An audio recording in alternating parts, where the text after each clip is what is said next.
Enjoy more ways to save at Fry's, like low prices in every aisle. And you can clip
A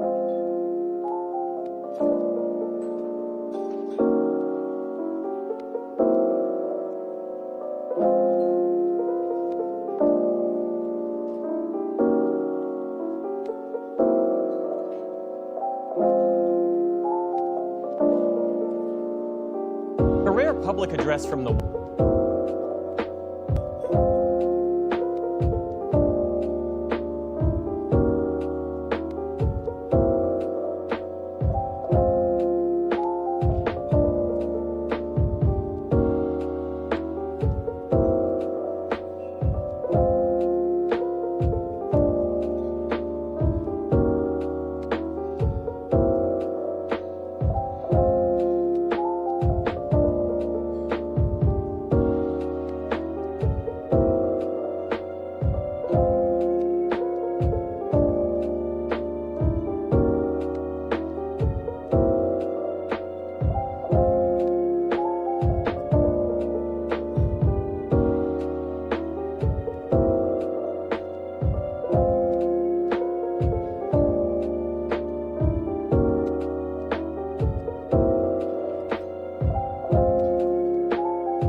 In my ears.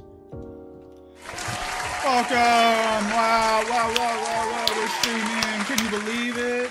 We're streaming. Like we always do on Thursdays.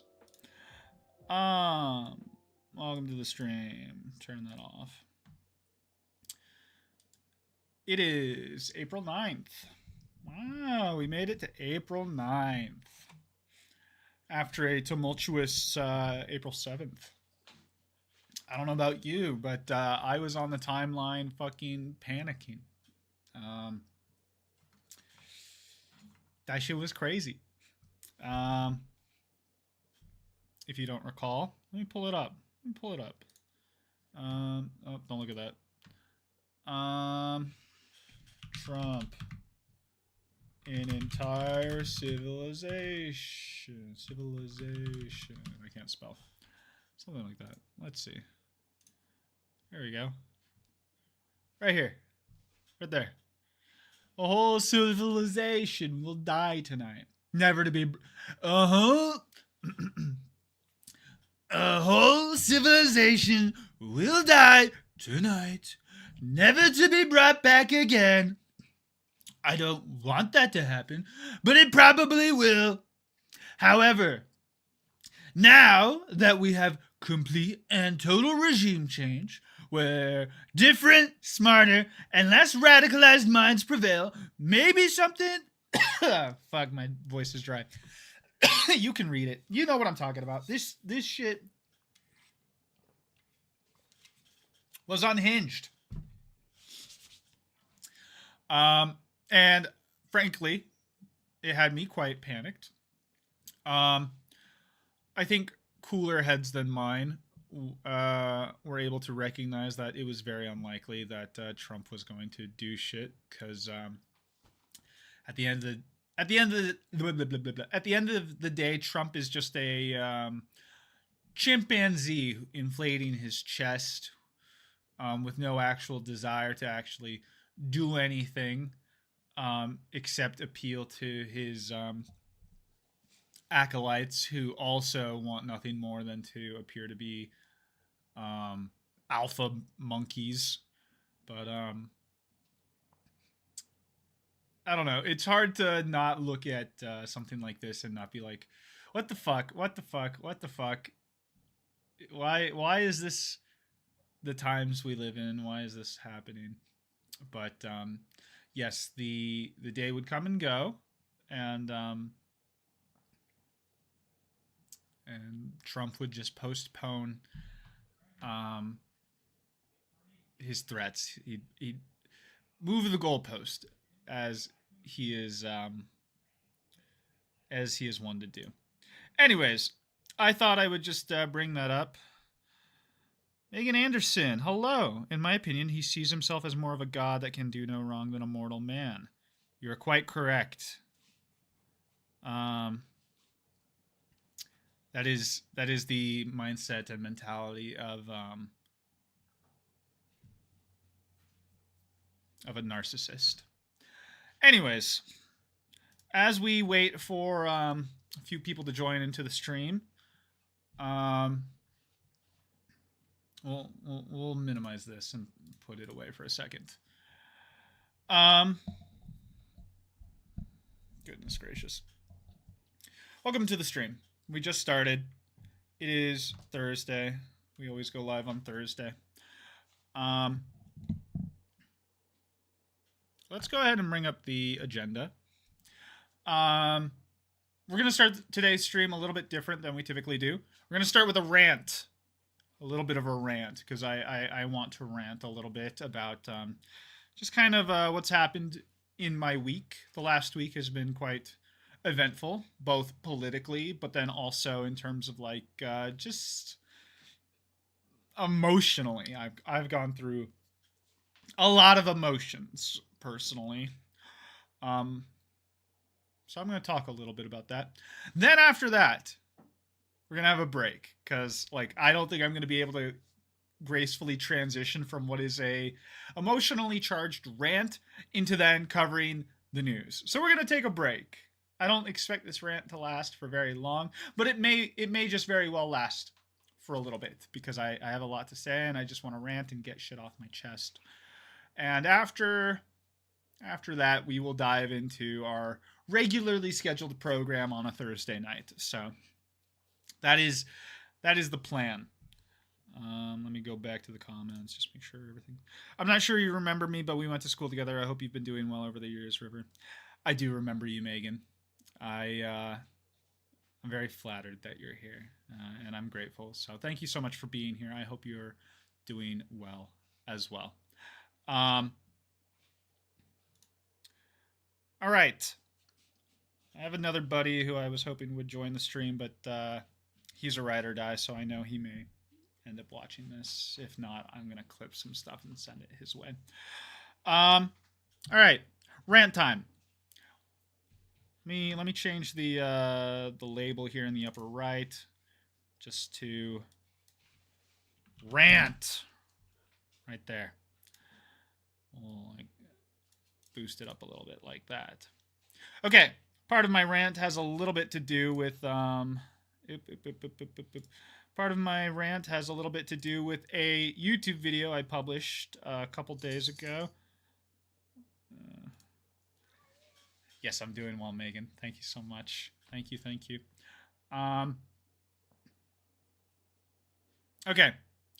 So, here are some of my analytics. Ignore some of them. They are for my own benefit. Mostly the Romance Dawn video. I'm learning how to speak Spanish again. And so I decided to make a... I took the One Piece dub, and then I auto-generated subtitles for it in Spanish, and I'm reading the Spanish subtitles while listening to the spoken language of One Piece in Spanish, because I'm trying to learn how to speak Spanish again. It was my first language. I forgot it. So ignore that. And the rest of my stuff. Ignore. I'll put my hand up over it. Ignore my videos. We're going to look at the first one. I posted this yesterday. All things considered, you know, a video like this shouldn't perform well in a single day, but I don't know. I feel like not that. I just was reflecting on the fact that I published this video, you know. It's a very kind of extreme statement. Why we should dissolve the American federal government. Very extreme statement. I recognize that. However, I do truly in my heart feel that the times that we live in now demand a kind of collective public reaction to what is happening in the world. And I think what is happening by the federal government is very, very alarming. And if things continue down the course that they have kind of become, I think it's very important that we consider all options, thinking outside of the box on the kind of reactions we should be considering.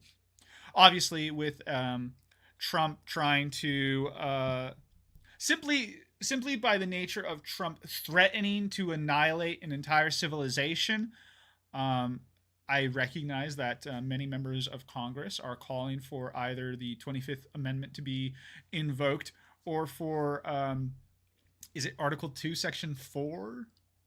I don't know my numbers that well. They want to remove the administration from the White House.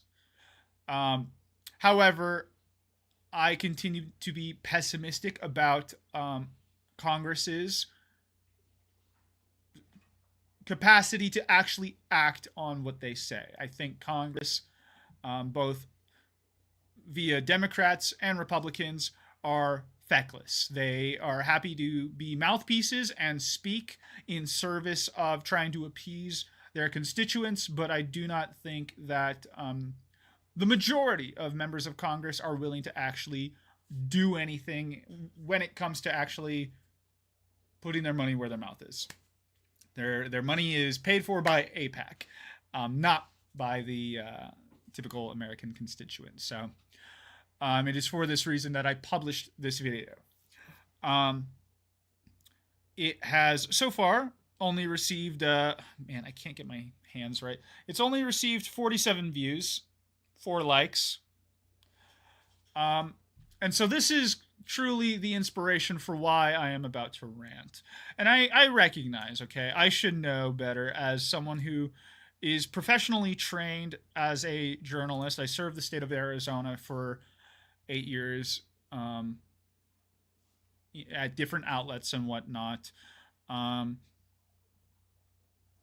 know what goes into creating content that appeals to your average viewer.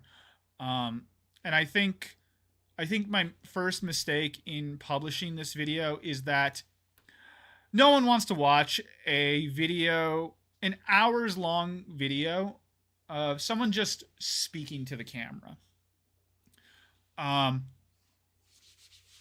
The speech I wrote was quite impassioned. I think I had a lot of valid things to say. But at the end of the day, we live in a SpongeBob society. We live in a fucking Marvel Studios society. We live in a Super Mario Brothers Galaxy society. And what I mean by that is that your typical average American wants nothing more than to look at pretty lights and listen to tickling ASMR sounds. No one gives a shit about substance. No one cares to engage with genuine political commentary if it's not decorated in fucking lights and doodads and all that. You know what I'm getting at. The whole reason Carl's Jr.'s most successful commercial campaign was women in bikinis is because at the end of the day, guys want to look at boobs. No one wants to consider substance. And I think that was my biggest flaw in trying to write a speech. It took me weeks.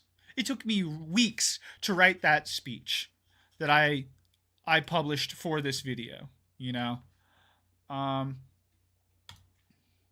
The only reason, genuinely, the only reason that I've gone viral, that I went viral in 2024 is because when I committed to that act, the only reason people then looked up my speech was because they were exposed to something that is of genuine virality. And I recognized it when I committed to lighting my own arm on fire. I recognized that a mainstream media journalist lighting his arm on fire in protest of a genocide is click-worthy.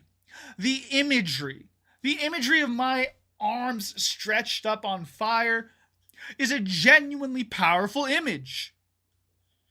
Which then, as a result of that imagery, led people to read my manifesto of sorts. And it's not a fucking manifesto. I didn't plan on killing myself in any capacity. I wanted to commit my life to continuing to raise truth to power. But I recognized, as some junior journalist with no true acclamations to my name or like really, I didn't have any household recognition. The only way people would listen to what I had to say is through extreme action. And so now, yesterday, thinking that same action could push me forward to being able to write another speech and thinking that people would feel compelled to listen to what I had to say, I can't squeeze the same lime twice. I don't know a better way to like make an allegory out of what I'm trying to say. Outside of that, you can't squeeze an orange, a lime, whatever. You can't do it twice. You need a new lime. You need a new reason to go viral. And that's quite frustrating. Look at the, where's the thumbnail? Look at my thumbnail that I used. Can I zoom in on this? Look at this thumbnail. Oh shit. Look at this. That's powerful. I lit my arm on fire protesting America and Israel. No one gives a shit. Either the algorithm doesn't give a shit, and honestly, I could see YouTube suppressing my content. I could see Twitter. I could see TikTok today. I could see TikTok today suppressing my content. Instagram. I could see Instagram suppressing my content. I could see every mainstream form of social media out today suppressing my content.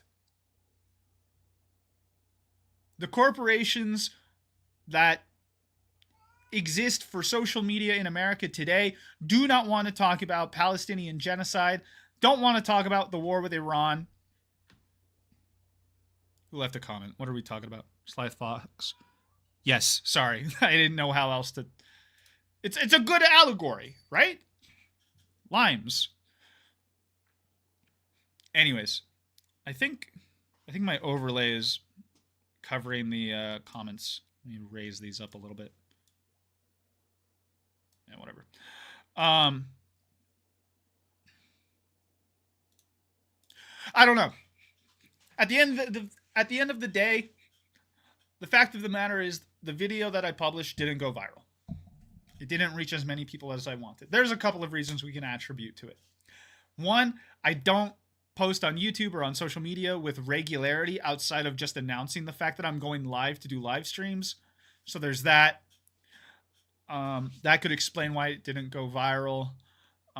Two, genuinely the forms of social media that I am present on, which is most of the mainstream ones, are trying to suppress my content, which is a genuinely valid explanation.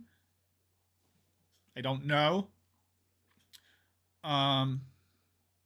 Or three, the type of content that I made isn't engaging enough for anyone to want to watch. And it is that last explanation that genuinely... I was spiraling a little bit earlier today, I won't lie. It's hard. When I'm live streaming and talking things out, like, to a degree, it like the reasonable side of my brain comes out, and I can kind of explain to you like what it is I'm talking about, feeling like blah blah blah blah blah. But when I am alone by myself with my own thoughts, dude, I got some mental health shit that I'm still working through.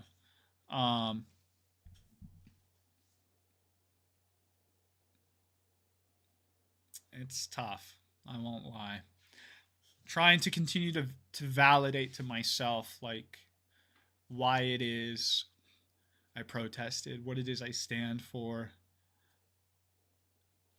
Testing my ideals against like a devil's advocate that exists in my mind. These two different perspectives. One's an idealist and one is an asshole. And having them test each other and continuing to do my best to make sure that the idealist that exists in my mind wins out in those arguments can be hard, because this motherfucker can be an asshole. So that's my rant, I guess.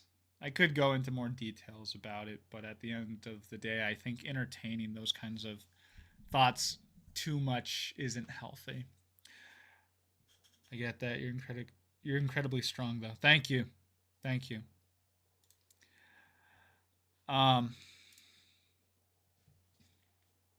So I do think, though, kind of jumping off a little bit off of what I've just said, I think it's very important, and I'm speaking it into existence because I don't get to really have these conversations with anyone. I just live stream, and then whoever is willing to tune in can like listen and give me a little bit of commentary through the comments.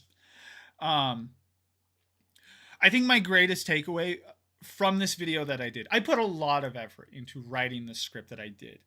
And I'm not going to delete it because I stand by everything that I said in that video. However, the delivery of what was said in that video needs to change. Like, I like this layout that I have. I like being in space and shit. I like the chalkboard thing that I've got going on.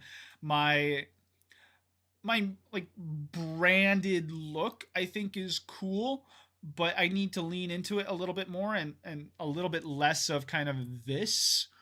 And what I mean by that is like I have to lean into the like degeneracy of the medium, which is the internet.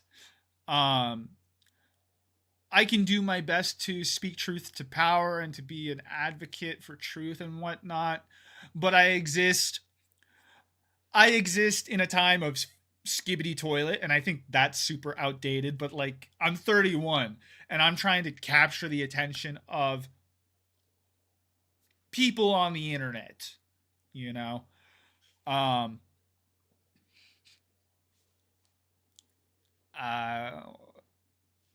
So I don't know. Like, I think I need to lean more into trying to create shorts, TikTok videos.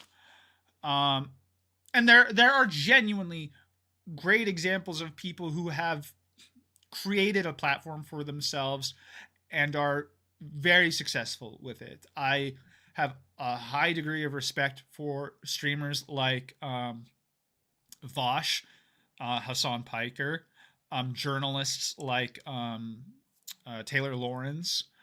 Um, I have a high degree of respect for philosophy content creators like Michael Burns, um, video essayists like Second Thought. And then there are creators on TikTok um, whose names I've only recently kind of tried memorizing, but I can't off the top of my head think of them. But like people who are literally just doing this. They're just speaking to a camera and rambling about news and politics and blah blah blah blah blah.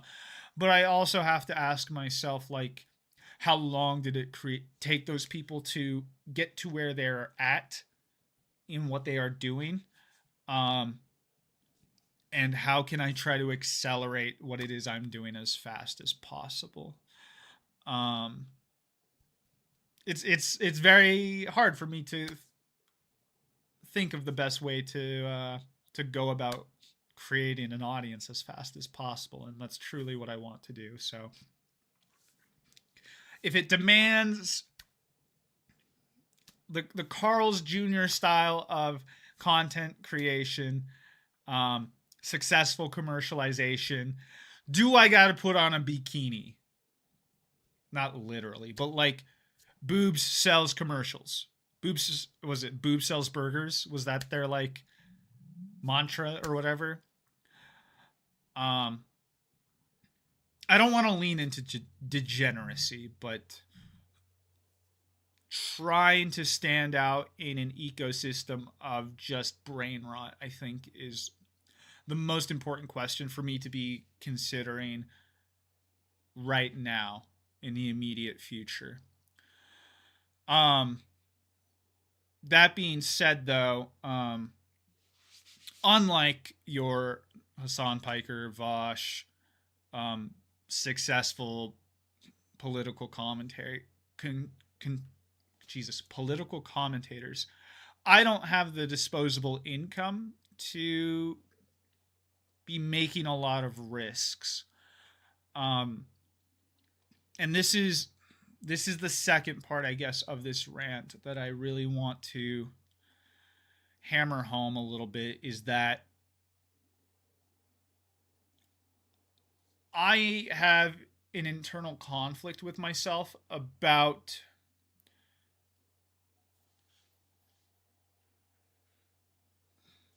just being in the United States. I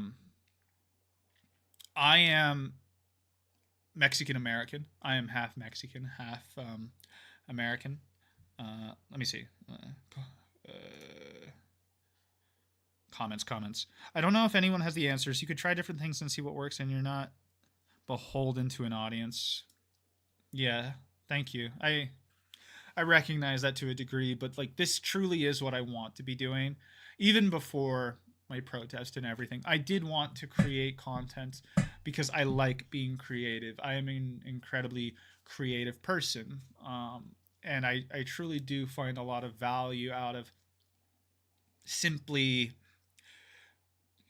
being creative and making content. So I am happy to be doing this right now. It does fill me with a lot of joy. And I think that's also something I need to be doing a little bit more of. I've really been pressing myself, because of the times we exist in, to try to make almost exclusively political commentary, when I have like so many creative ideas that I have about wanting to make content that makes me happy. I haven't talked about it very much on stream because to a degree it's very dorky, but like I love One Piece. I love One Piece. I want to make content about One Piece. I love music. I want to make content about music. I have an entire podcast idea for music that I think could last 2 or 3 years straight. If it, like a weekly podcast format that could last 2 or 3 years straight without getting dull once. It's a great idea. I'm not going to tell you because if I tell you, someone will steal it. but I do want to commit to it. And it is this balance, I think, that of like political commentary and news and like social engagement balanced with like the healthy escapism, the occasional healthy escapism of like just your hyperfixations that I think would serve me a lot better if I actually committed to it, but it's just so time consuming. And I'm trying to I don't know. It's hard to commit 100% to this in my free time when, as I was about to talk about, it's just the times we live in. I don't have the disposable income to use all my free time doing this when I could be spending that time trying to pursue more lucrative full-time endeavors. And I think it's important for me to very seriously consider abandoning the United States as my home. Video games, conventions, and music are distractions for me. I get it. And it's healthy. Like, lean into what brings you joy and solace during these troubling times. Don't fully use it as a crutch to not consider what's happening in the world, but I think that healthy balance is important. I've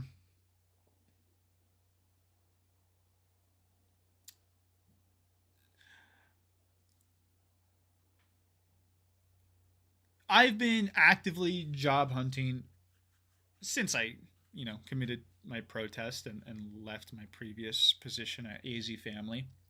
I was lucky enough to get a job, a full-time job. It doesn't pay very well, but it is a full-time job. It is probably the most average pay that you could come across in the United States, which is not good.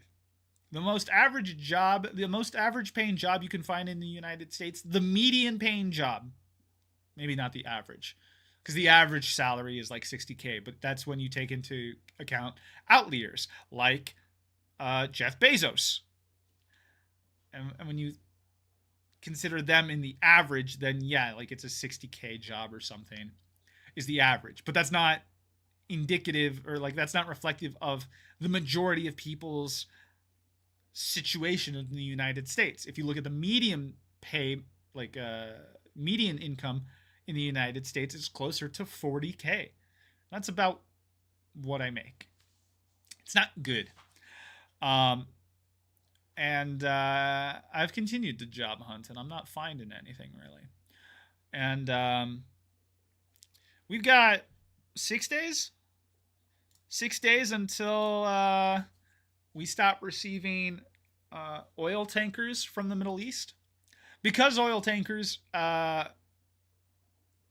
move at about the pace of a bicycle, there are still oil tankers coming to the United States that had left the Middle East before the war with Iran had started. So this is oil we have been waiting for well over a month, about a month. But after the 15th, I believe the 15th is the date, we will not be receiving any more oil. The financial disaster that is a week away is going to affect everybody, myself included. I have to be a little bit selfish in trying to preserve my continued existence. My job doesn't pay too well either. I still live with my mom and brother. Yeah, I'm glad that you have people in your life. And I think moving forward, it's going to be very important to lean on our loved ones and our community to make it through, as I've said before, and I will continue to harp on, what I think will be an economic disaster, the likes of which we have not seen since the Great Depression. And we are not generating new jobs. Not enough to outpace the demand for jobs. I think, if I recall, reading, we are gaining more and more unemployed people and not generating the jobs needed to supplement that. So, and through my own personal kind of through my own personal hunt trying to find a job, I have not found very much luck, and I don't want to attribute that to truly anything. Like, it could be attributed to my protest, but it could also be attributed to just the fact that the job market is hell right now. And so the greatest internal conflict that I've had with myself in recognizing that is a desire to say to myself, I want to simply serve humanity. I simply want to advocate for a better world for all people everywhere. I want to advocate for the annihilation of imperialism in the world, colonization. I'm particularly seeing it, pardon me, American imperialism is something I did not think about very much 3 years ago, but now it is one of my greatest criticisms of America. Same goes for Israel's aspirations to colonize the Middle East. But then I also just look at other conflicts, such as the war between Russia and Ukraine, and I say this is simply a conflict of a people wanting to be unbothered in where it is they live, without being at threat of being colonized. I look at Hawaii and much of the Caribbean islands, and I say to myself that I don't want that to be something I've ever at any point in my life had a hand in contributing to, even if it's indirectly through my tax dollars. It disgusts me. And yet here I am, unhappy with the material situation I find myself in, and I want to move abroad to escape disaster. And that is where this internal conflict of my own comes into play, where I can continue to look abroad at different countries, and I research what life might be like if I moved there, and at the same time I am disgusted with myself because I ask myself if that in and of itself is not an act of colonization. The greatest population, the largest population of unhoused native peoples is in Hawaii. And I know people that I once loved and cared for who moved to Hawaii because they hoped that it would be a great place for them to spend the rest of their lives. And indirectly through that action, or rather directly through that kind of mentality, they have contributed to the very environment that makes it impossible for natives of Hawaii to afford homes.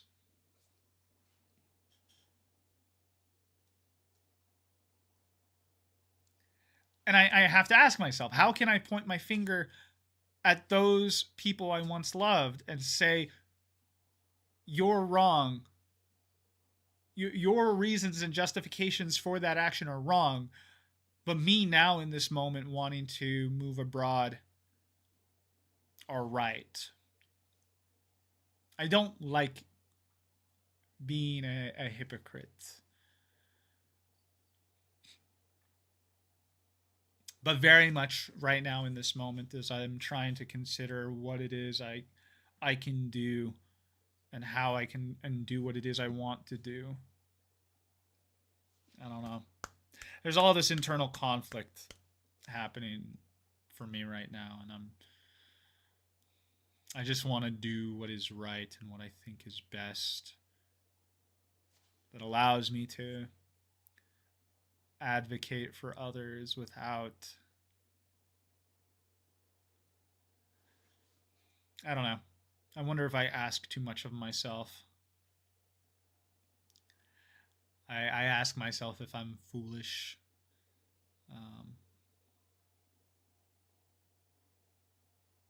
And I think, again, like this kind of internal commentary I'm having with myself partly contributed to me spiraling earlier today.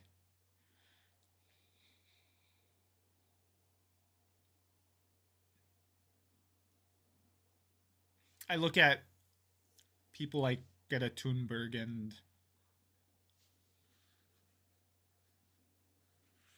I don't know.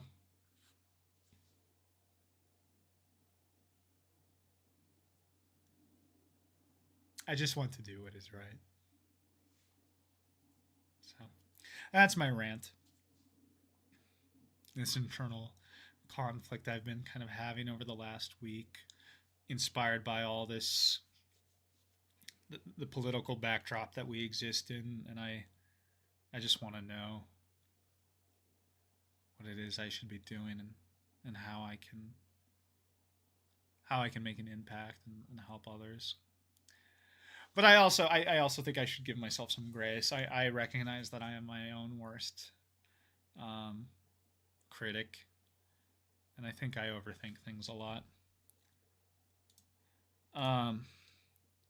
Comments. I agree. I want to live abroad too, and I really just wish there were work exchange programs that'll let us do that without the displacement / gentrification. It's valid.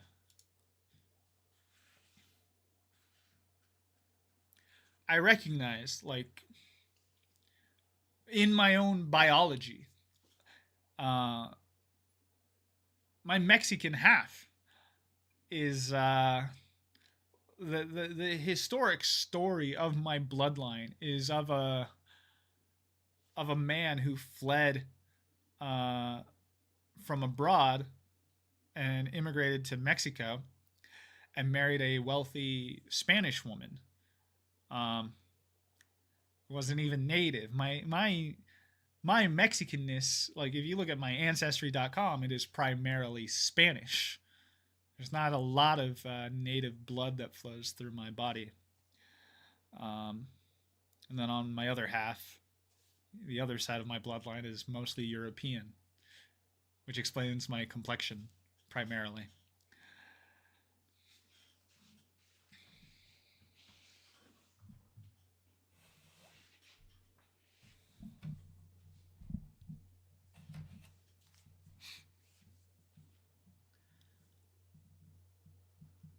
Which I think is why, more than anything, is that I continue to commit myself to advocacy. No matter what it is I do in my life, I don't know what the future holds, but I think it's more important than ever to continue to validate myself and what it is what I set out to do 3 years ago, and what it is I want to continue to do. It's in the betterment of people. So, all right. Ooh, yeah. That's the rant. Lasted about, was that 45 minutes? 40 minutes? Beginning of the stream, 40-minute rant. All right. So, rant over. That's what the stream was going to start with today. We're going to take a break because I did not want to go straight from that kind of rant and then transition to the news. We are going to talk about the news. That's why we're here. We're going to talk about Melania Trump. We're going to talk about the ceasefire with Iran that's already over. We may talk about the military draft. I feel like that's old news. It's not old news. It's only like I think I started hearing about it last week, and then I was like, cool, fuck, whatever. We may talk about some other stuff. We're going to talk about the news, but we're going to take a break. I haven't had dinner yet. Literally, I came home from work and showered and had a little cry. Had a little shower cry, you know. I haven't eaten, so I'm probably going to grab a little snack. So let's take like a 5 to 10, and we'll come back, and we'll do the usual thing that we do. Yeah. Okay, we'll be right back.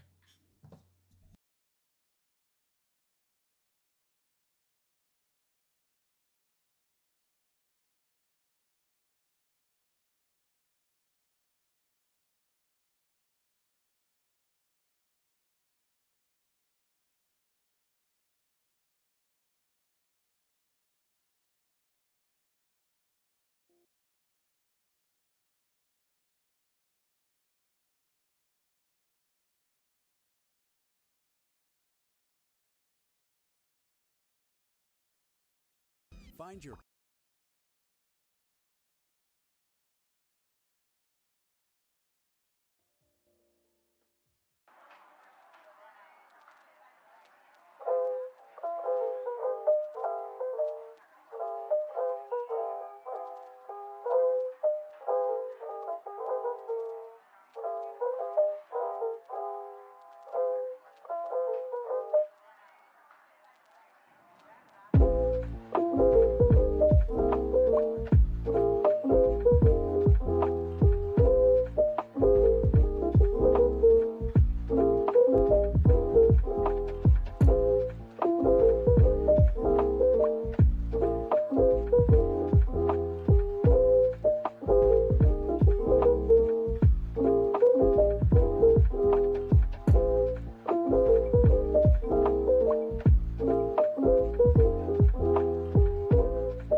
Trump.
We're back. Yippee! Yeah. I'm very excited to be back. Can't you tell?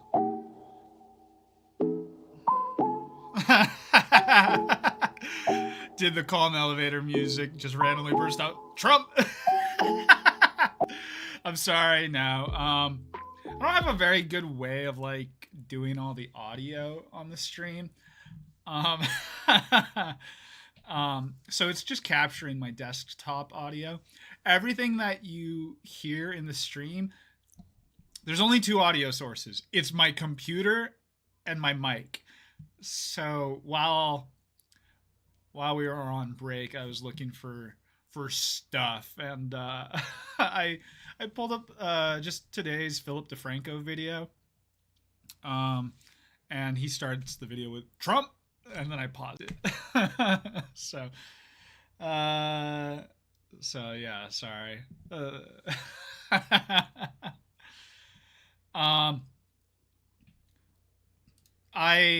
I'm a longtime Philip DeFranco fan. Fun fact: I was at his proposal when when Philip DeFranco proposed to his wife. He did it at the Philip DeFranco or Philly D Loves Dat Az event, Dat Az.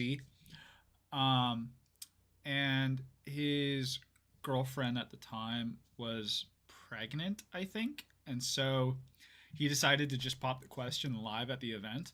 And I was the first person in line to meet Philly D.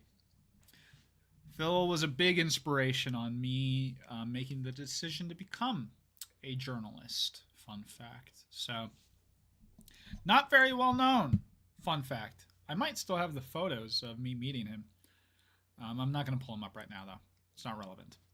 But I was in high school. Or no, that was my first year of community college when I met him. I think I was like 19. So yeah, I've followed his career for a long time, and I still listen every once in a while. I've started listening to him again as of recent. There was a period of time during, Palestinian genocide is still happening, but there was a period of time at the beginning when like a lot of the mainstream media, the mainstream media is still feckless when it comes to like denouncing genocide, but there was a period of time when like even Phil wasn't really talking about it much, but I'm very happy to see as of recent he's become a lot more left-leaning, outwardly left-leaning in his commentary about everything, especially since he started that podcast with that TikTok influencer. I can't remember his name, but he shouts. He's well known for just like shouting, and they started a podcast together. And I don't watch it really. I watched like like 1 or 2 episodes when they started, but I don't really watch. But yeah, that TikTok influencer's influence on Phil has been good. I like listening to him a lot more, especially, and that's the thing. That's the thing that I've always appreciated about Phil, long before my protest and everything. And I think we're ranting again. I think that is the biggest criticism of the mainstream media, and Phil has always been one of the best examples of new age journalism. It is Phil's unapologetic willingness to contribute his thoughts on a story after he has reported on it. The way he has always presented the news has been, this is the story, this is what's happened, this is what people are saying about it, and he always ends his segments with, this is what I think about it. There was a period of time during the first year or two of the Palestinian genocide where he would very blatantly not contribute his thoughts after his coverage. And for a period of time, I was very frustrated with him for doing that. But he seems to be, as the public zeitgeist and the Overton window has started to shift left, as woke has come back, Phil has gone woke. And I'm very happy about that. So, anyways, Philip DeFranco. We're gonna talk about, like I said, Melania Trump and Epstein. We're gonna talk about the Iran ceasefire, and then if we still have time and I still want to talk about stuff, we're gonna watch Phil, because I don't really know what else to do. So, all right, Melania Trump and Epstein. Let's change the topic in the upper right. Melania Trump. My wife. Sorry. Is that how you spell her name? Yeah. Spelling was never my best topic, so forgive me. Melania Trump, my understanding is that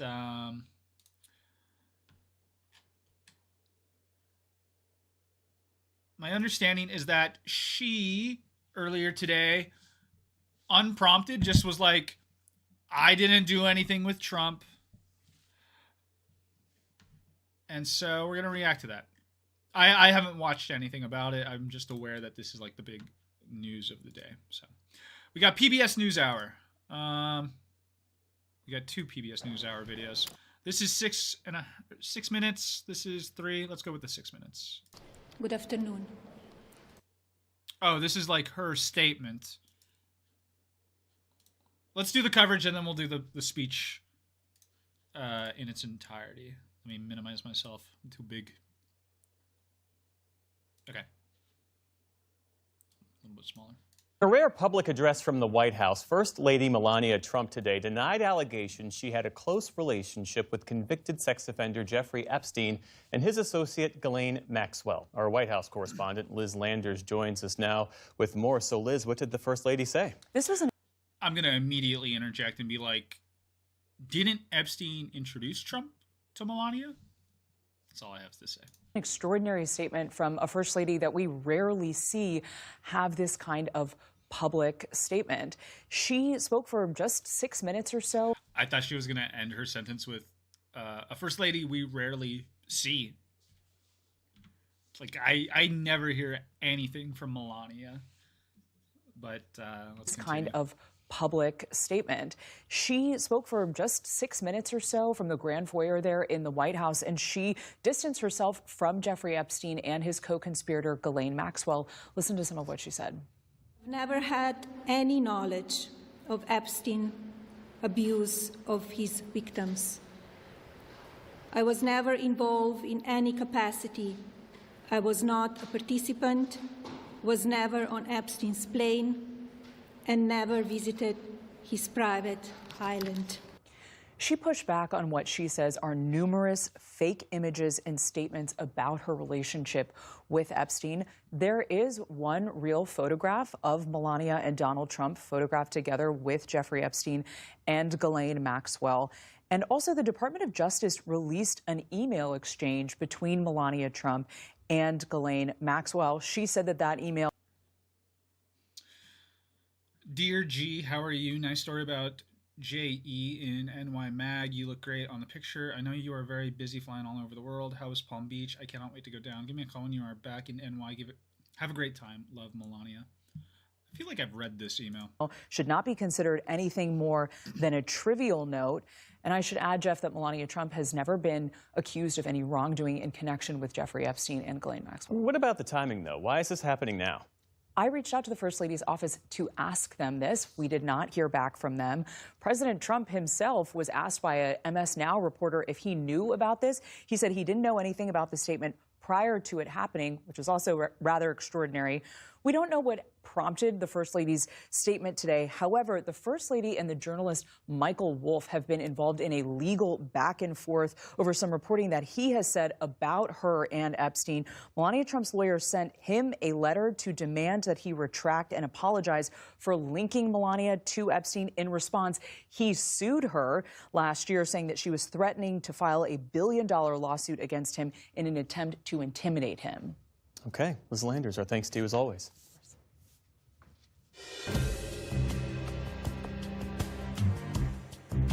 Okay.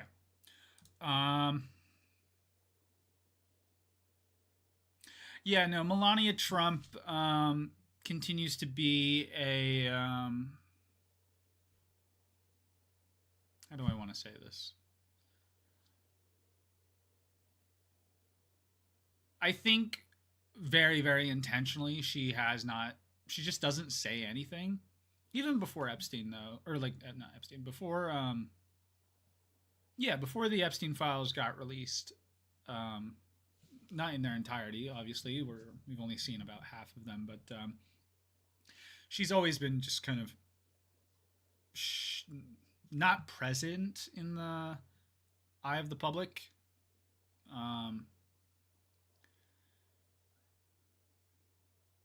With the release of the Epstein files, and why is it that I feel like I have to validate my assumptions on the fact that I'm fairly certain she was introduced to Trump through Epstein. And so because of that, and we'll validate that here, like I'll quickly pull up here on the side. I'm going to look up and make sure that that's the case.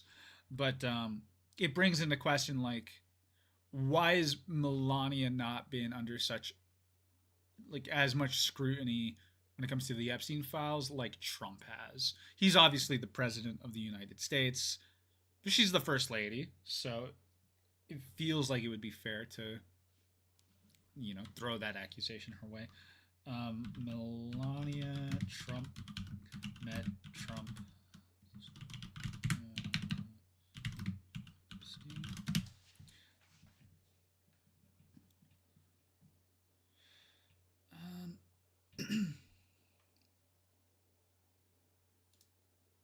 Oh, is it just...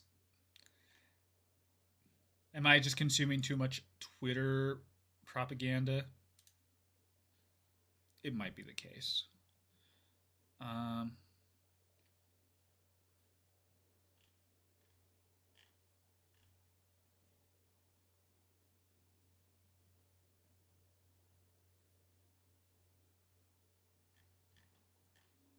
On that note, I do want to look for an image I saw circulating.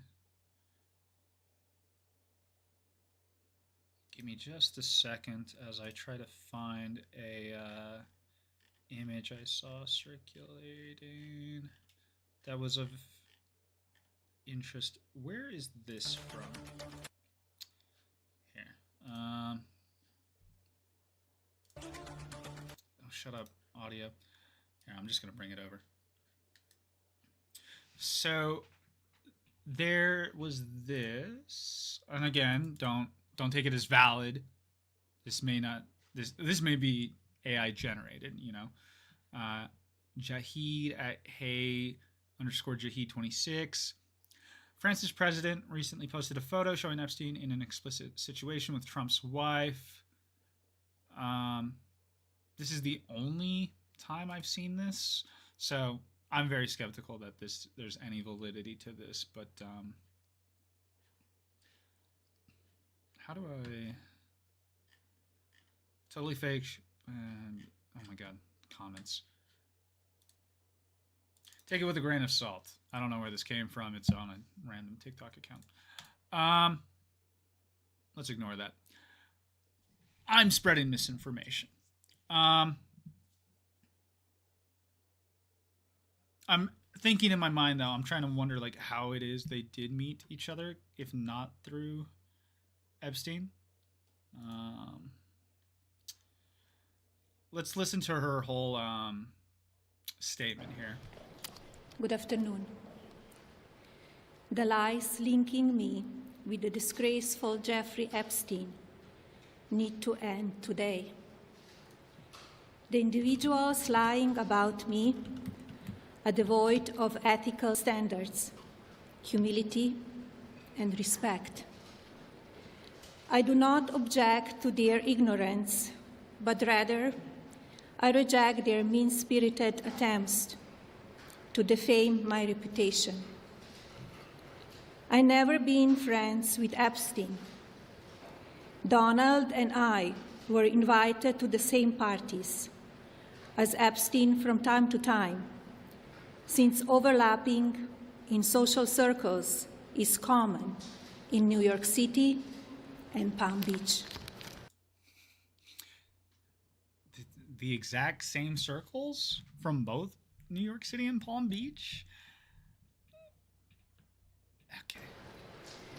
To be clear, I never had a relationship with Epstein or his accomplice, Maxwell. My email reply to Maxwell cannot be categorized as anything more than casual correspondence. My polite reply to her email doesn't amount to anything more than a trivial note. I am not. I'm also wondering the same question that had come up earlier in the interview, like just what has inspired this? Because she said earlier, like, I reject what people are saying about me, and it's like, who's saying this about you? Is this just a stunt for attention? Like, I haven't been in the public eye in a minute, and it would be nice for people to talk about me. Not Epstein's victim. Hey, whoa, what? Doesn't amount to anything more than a trivial note. I am not Epstein's victim. Epstein did not introduce me to Donald Trump. I met my husband by chance at a New York City party in 1998. This initial encounter with my husband is documented in detail in my book, Melania. Okay. The first time I crossed paths with Epstein. You can verify what I'm saying by reading other stuff I've said. Epstein was in the year 2000 at an event Donald and I attended together. At the time, I had never met Epstein and had no knowledge of his criminal undertakings. Numerous fake images and statements about Epstein and me have been circulating on social media for years now. Be cautious about what you believe. These images and stories are completely false. I'm not a witness or a named witness in connection with any of Epstein's crimes. My name has never appeared in court documents, depositions, victim statements, or FBI interviews surrounding the Epstein matter. I have never had any knowledge of Epstein's abuse of his victims. I was never involved in any capacity. I was not a participant, was never on Epstein's plane, and never visited his private island. I have never been legally accused or convinced of a crime in connection with Epstein's sex trafficking, abuse of minors, and other repulsive behavior. The false smears about me from mean-spirited and politically motivated individuals and entities looking to cause damage to my good name, to gain financially and climb politically, must stop. My attorneys and I have fought these unfounded and baseless lies with success and will continue to maintain my sound reputation without hesitation. To date, several individuals and companies have been legally obligated to publicly apologize and retract their lies about me, such as Daily Beast, James Carville, and HarperCollins UK. I mean, I think she misspoke with convinced of a crime, or she maybe, convicted is what she meant to say. It's what I'm finding difficult about her statement, and I'm trying to verify here on the side, on my side monitor. I'm fairly certain that Melania is well educated. I thought she had a university education. Don't quote me. Don't quote me on that. Let me. She's Slovenian. At the time, blah blah blah. I thought she immigrated sooner in her life. Was well off relative most who lived in communist societies. They frequently went on vacations.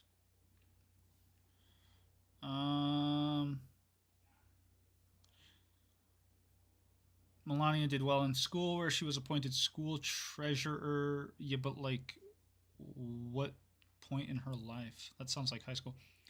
Melania enrolled in the Faculty of Architecture and Civil and Geodetic Engineering at the University of Ljubljana to further study design, leaving after a few months without finishing her degree. Okay, so I guess she's a college dropout.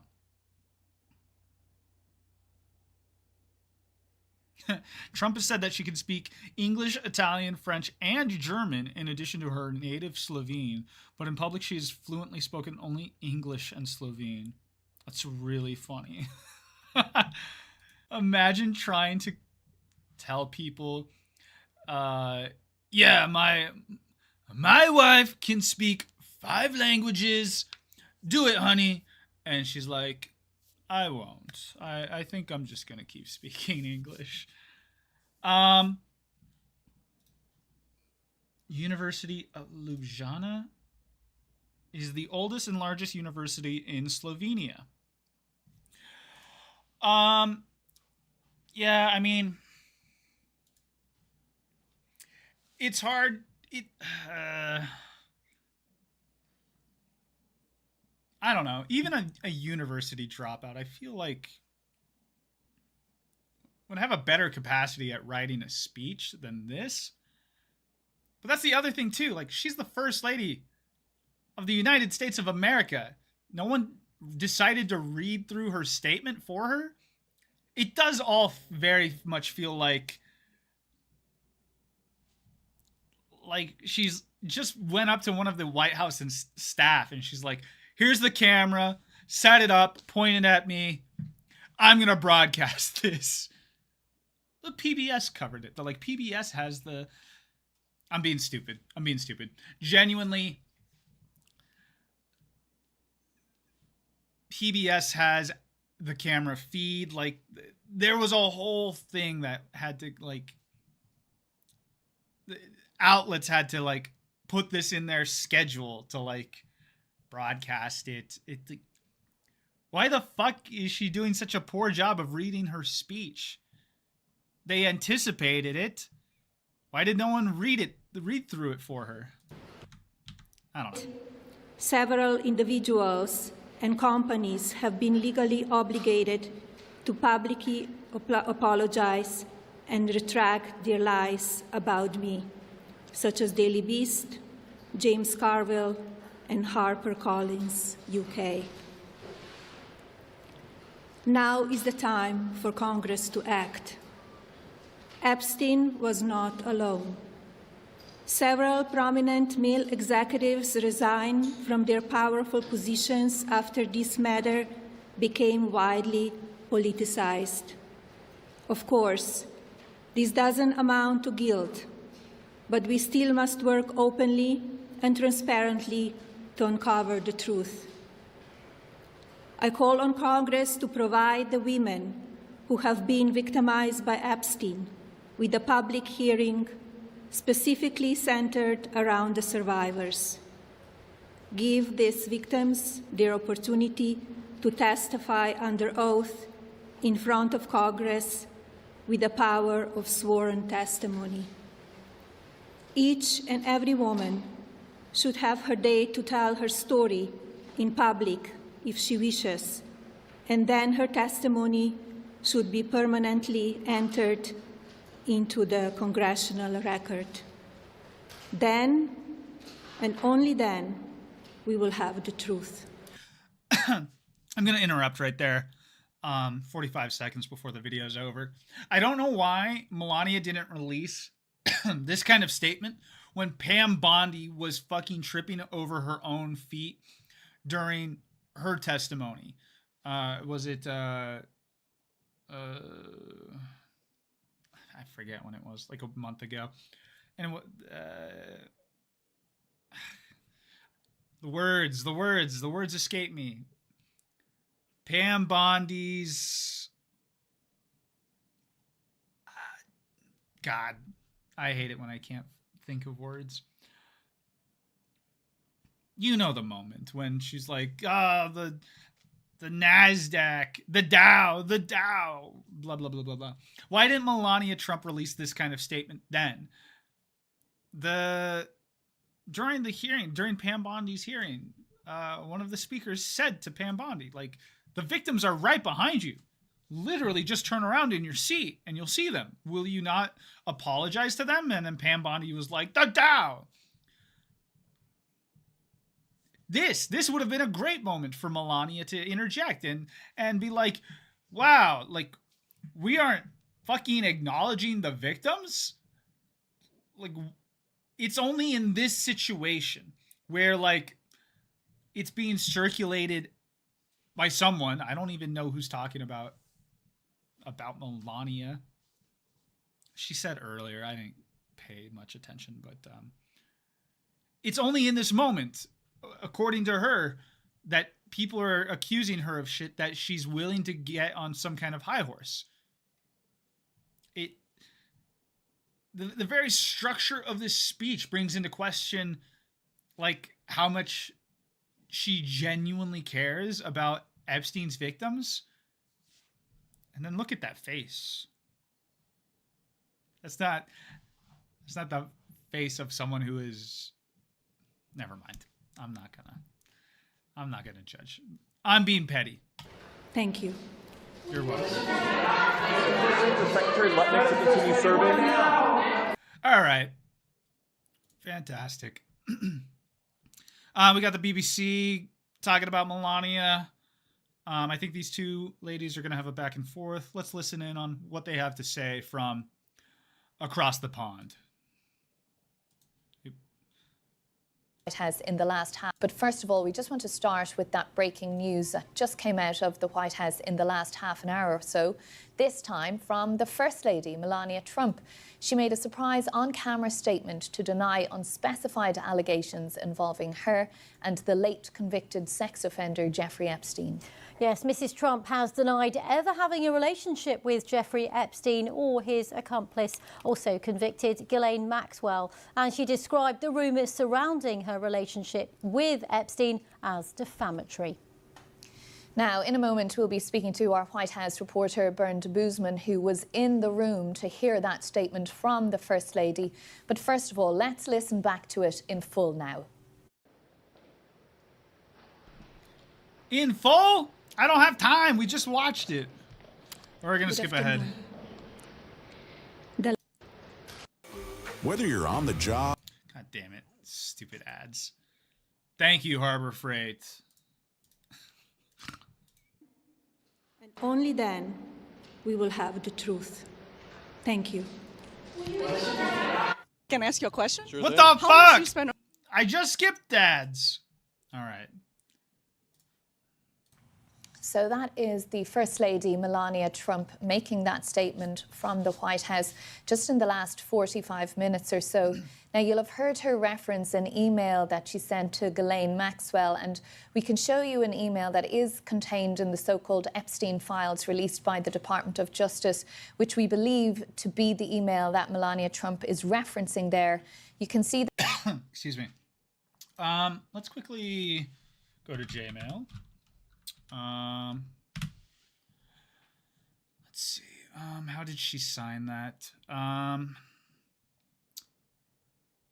need a word that I can use.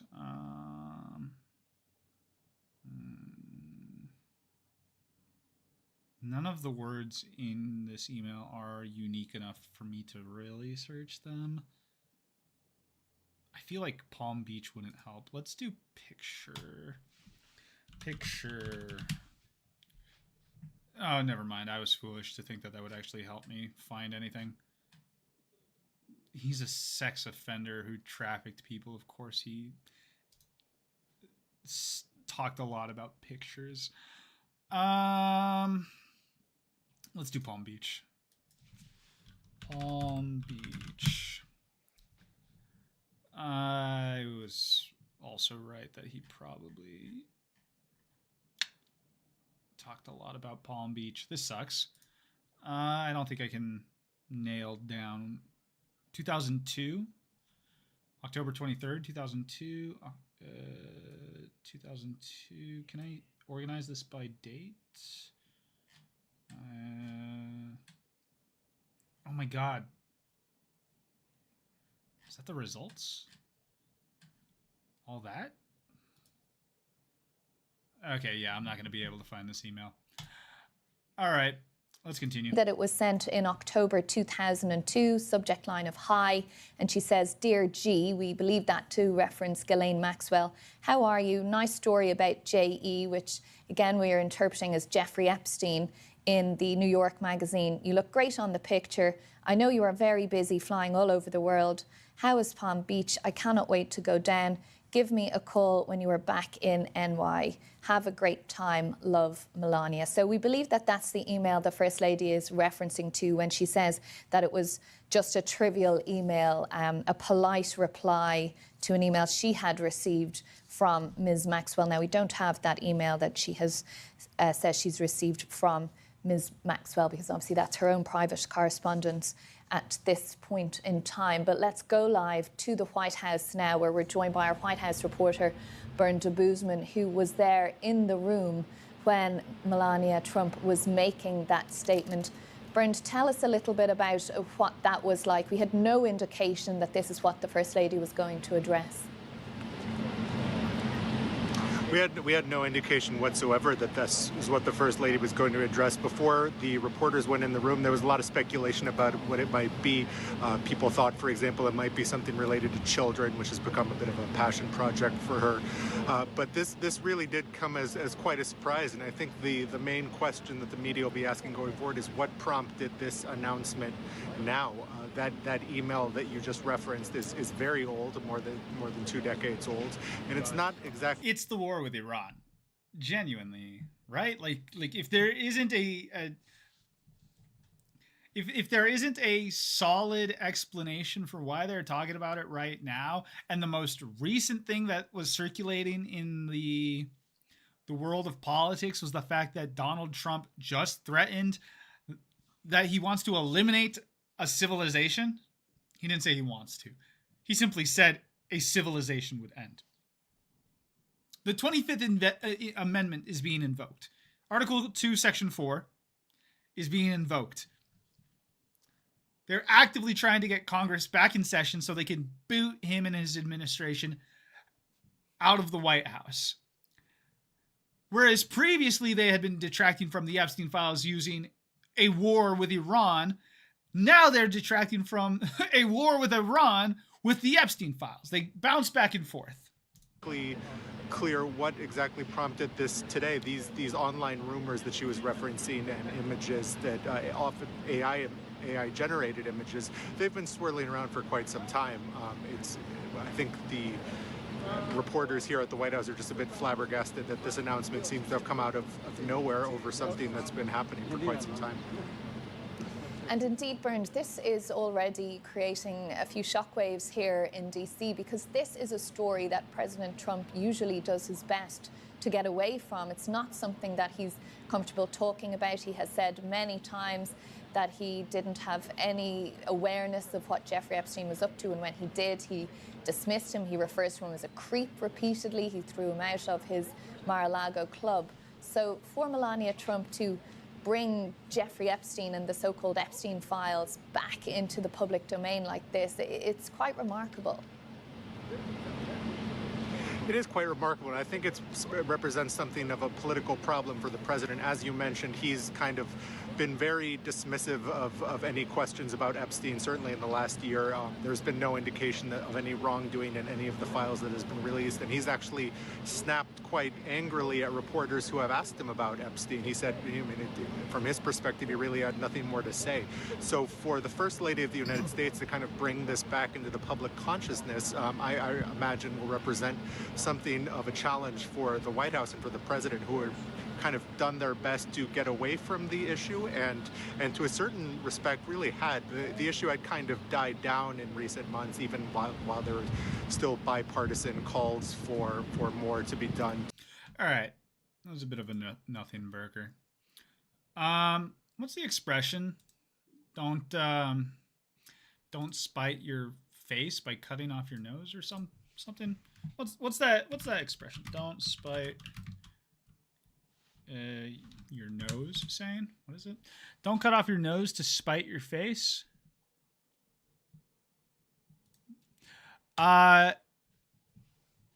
Trump takes that uses that as a personal philosophy. He thinks it's brilliant. He's like, I hate my face, so I'm gonna cut off my nose. Uh-oh, everyone noticed. So I'm going to cut off both my ears. Oh, you got distracted by the fact that I cut my ears off? And now you're not paying attention to my face? And blah, blah, blah, blah, blah. You get it. It is a philosophy of the White House to distract from the shit that you just did by bringing attention to all the previous shit you did in the hopes that people aren't paying attention. But you just do it back and forth, and then everyone has a collective panic attack. Yeah, very cool, very epic. Thank you, Melania. I hadn't thought of you in a while. I'm very happy to remember that you exist. That way I can look at everything you just said and call bullshit. release the Epstein files in their entirety. Will anything come of it? I'm very pessimistic. I am. My optimism for change happening in the country as a result of pedophilia, infanticide, I'm very pessimistic. But I think it's absolutely necessary. Hopefully China or Anonymous or whoever else has claimed to have the Epstein files will one day release them. But they're also probably full of shit. So it won't be till like another, was it the 60s? It won't be another 60 years until we get another mad king who rolls around and then he does crazy shit. And in order to distract from his crazy shit, he'll be like, I'm going to release the 60-year-old files. Like the JFK assassination with Trump. It's like, we're going to talk about the JFK files to distract from me raping children. And then 60 years from now, into the future, we're going to have another crazy person who's like, I don't know, what's worse than pedophilia? He's going to do that, and then he's going to detract from that by releasing the Epstein files in their entirety. And when I'm 91 years old, we'll all collectively come back to this stream, and I'll be like, wow, that's crazy. But I don't think until that point in time, we will actually see the full release of the Epstein files.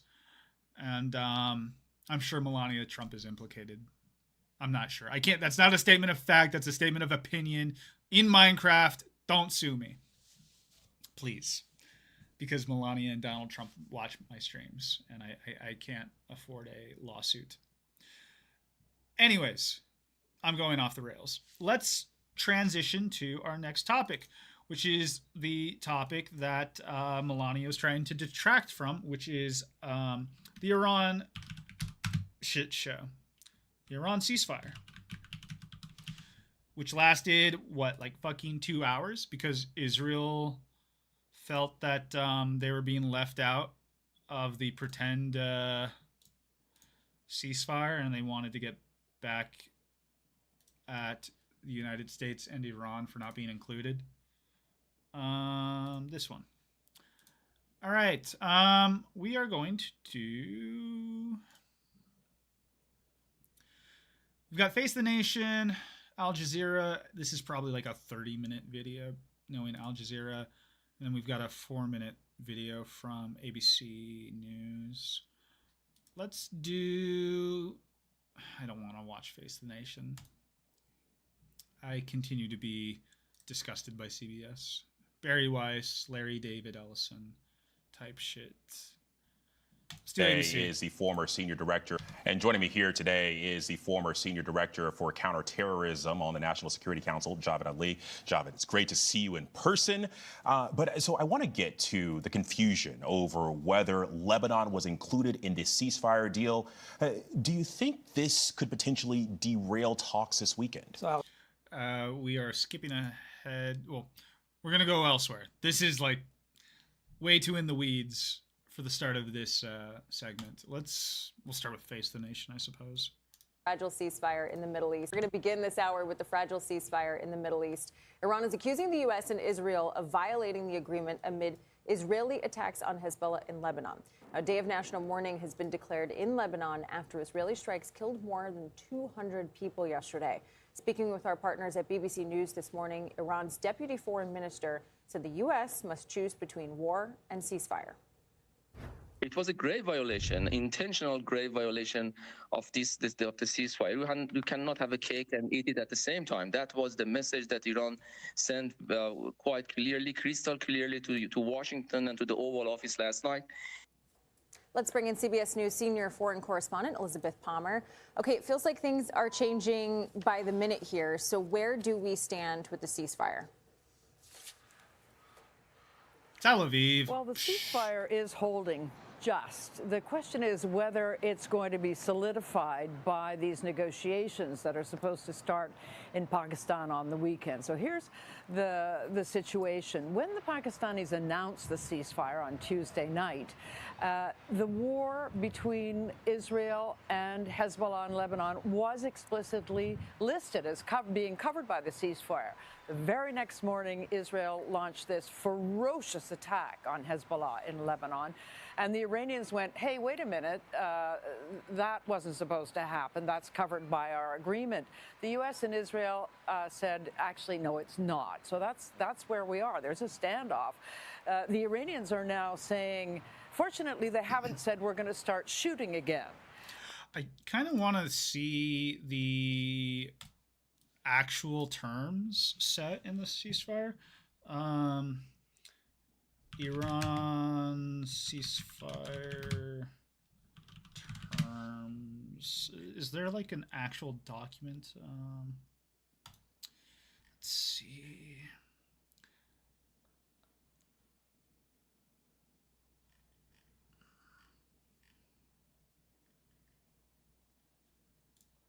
I'll have to keep looking for that in a second.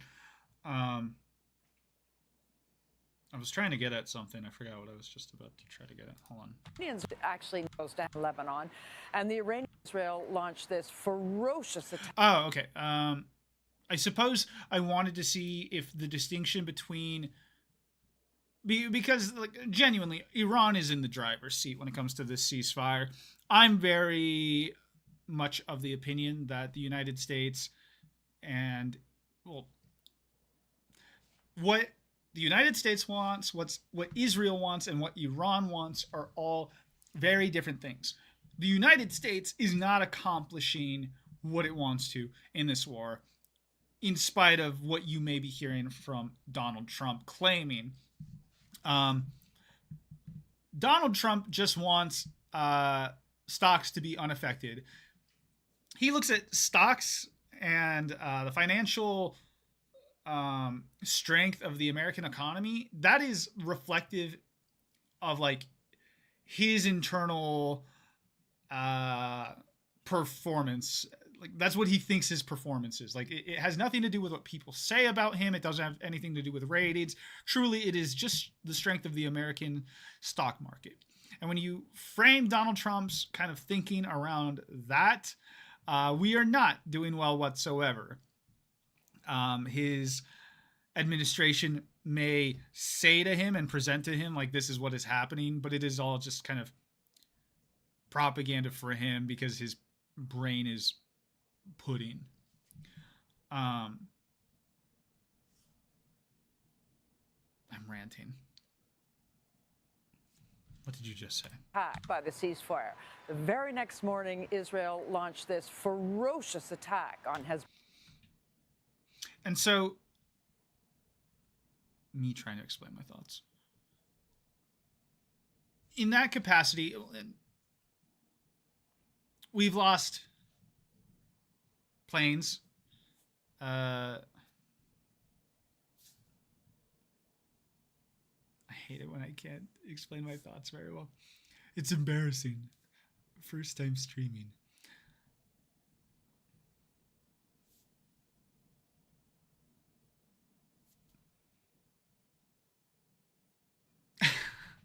Because we've lost jets in the fight, because the Iron Dome hasn't been able to protect Israel, because we have had to rescue men from Iran. There was the jet fighter pilot, the weapons.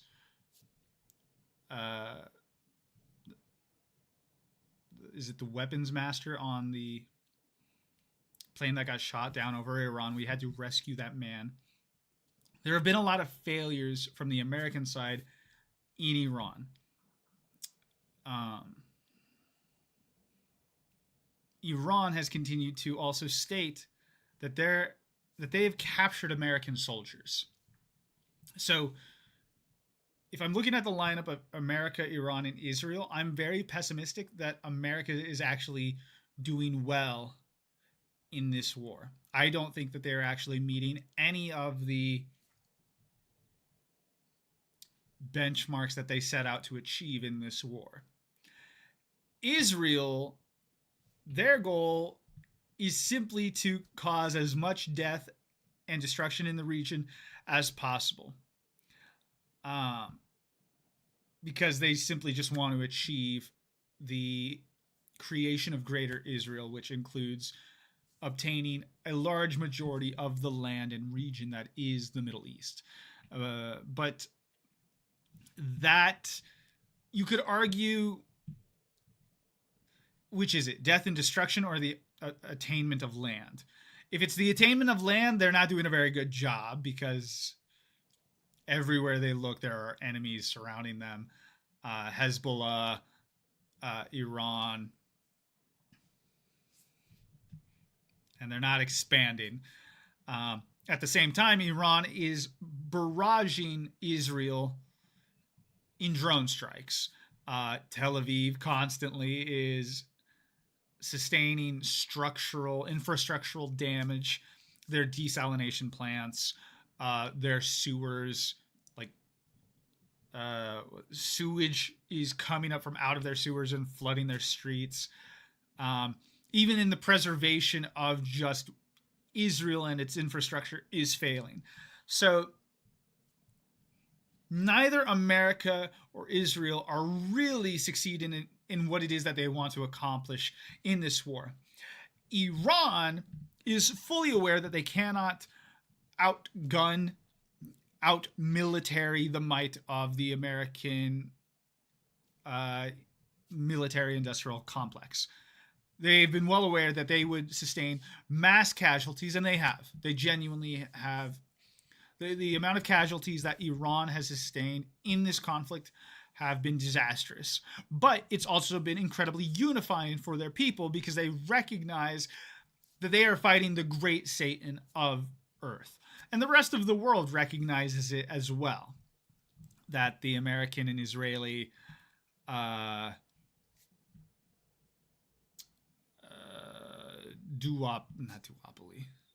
partnership is a plight on the planet. And so Iran, recognizing that the best thing that they can accomplish in this war is by attacking the financial...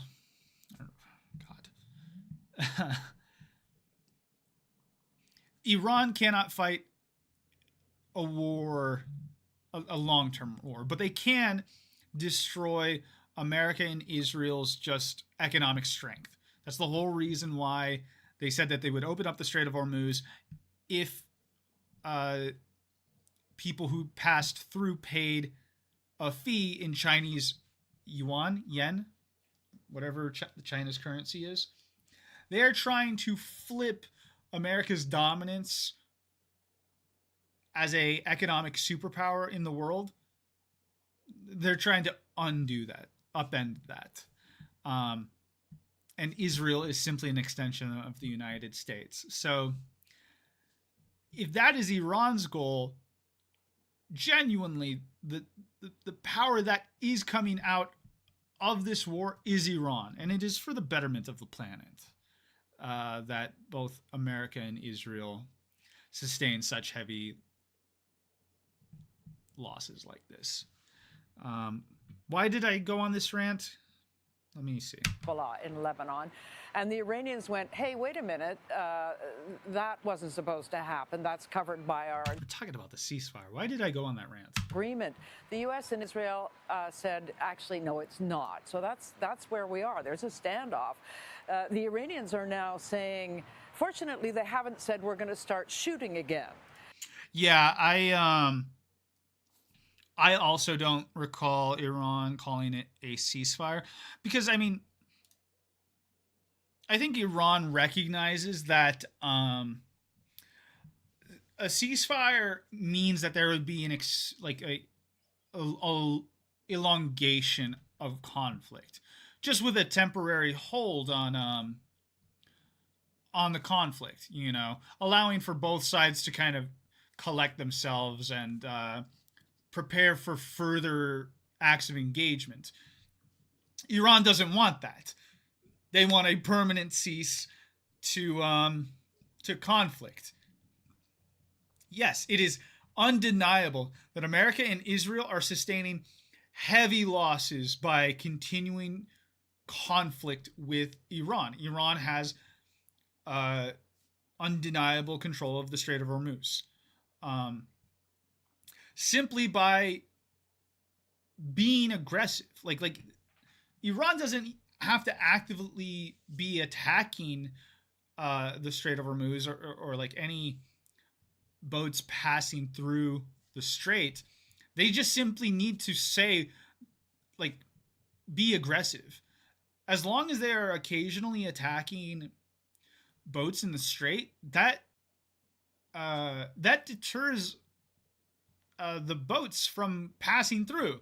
They're like, the guy in front of me just got shot. I don't want to go through there because I'm going to die delivering shipments. I don't want to deliver this shit. And additionally, insurance companies are looking at that and they're like, we don't want to insure this. That's going to cost a fortune. Iran's simple act of saying, this is an active conflict and this is our greatest form of leverage, that in and of itself is crippling for the United States and for Israel and for the global economy. And the United States is at the peak of the global economy.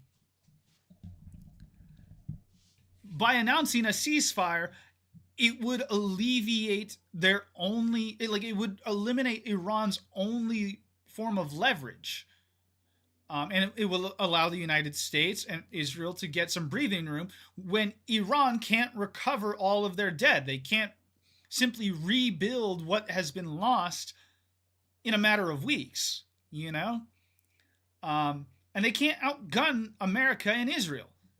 So no, like I don't think Iran has ever been open to what is considered a ceasefire, because a ceasefire is temporary. They want to fundamentally change the world order and will not stop until that happens, which is also why their demands for what would be considered a ceasefire are so dramatic, because they want this to be over. We'll pull up their demands here soon, but they'll probably go over it here. Let's continue. But they have said, you better cut this out. We want to see an end to the attacks on Hezbollah, or we will not come to Pakistan to start talking with the United States, those negotiations that are at the moment being led, or are supposed to be being led, by Vice President Vance. So then, Liz, the question, of course, is what effect has the ceasefire had on traffic in the Strait of Hormuz? As you indicated from your earlier reporting, the Iranians have once again closed it down, or at least are only allowing limited traffic through the strait because of this recent strike by the Israelis. Well, if you're confused, I'm confused, and so are ship owners. I had a look at the figures just before I came on air, and the number of ships moving since the ceasefire has declined. 11 yesterday, 4 today. It seems to be because ship owners just don't know what to make of these contradictory statements coming out of Iran. So we heard from the Deputy Foreign Minister this morning that the Revolutionary Guards... I'm trying to recall, like, if you are paying attention to like the stock market, again, the stock market is Donald Trump's approval ratings. You know, in his mind, this equates to how well he's doing in office. And every time stocks have been going down since March, he has announced crazy shit. Like I'm trying to think of examples. But like one after another, he's been like trying to just patch the stock market. But like it's not working anymore. Like even the ceasefire and then immediately Israel's attacking of Lebanon, trying to do damage control isn't working anymore. The stock market is completely unaffected by anything that Trump says anymore. And their own reporting, like they're not diving into the stock market aspect of things and why that is what motivates Trump, but it's what motivates him to do anything anymore. Are saying the straits are open on condition that ships come to the Iranians first, and the Iranians will steer them safe passage through a minefield that may or may not be there. What do you mean it may or may not be there? Ship owners You haven't looked? are also not sure whether they're going to have to spend $2 million worth. But then again, no one's willing to fucking try. No one, like, if Iran says they installed mines, there is no boat that is going to test that. Of cryptocurrency as a sort of tariff, spend $2 million worth of cryptocurrency as a sort of tariff toll to get through. So for the moment, most of them will be there. Ship owners are also not sure whether they're going to have to spend $2 million worth of cryptocurrency as a sort of tariff toll to get through. So for the moment, most of them are staying at the top of the Persian Gulf, waiting to see whether, any clear rules or prices emerge. Is this like just her speculating? I have not once heard anyone say that Iran was charging people in cryptocurrency. I have heard that they were demanding tolls be paid in Chinese yuan. There were some Iranian oil tankers moving through the straits, but of course that oil is not going onto world markets. It's basically just going to China. So it's not looking good, and it's certainly not looking clear. Yeah. That is inherently going to the rest of the world. It's very evident at this point that in the worldwide ecosystem of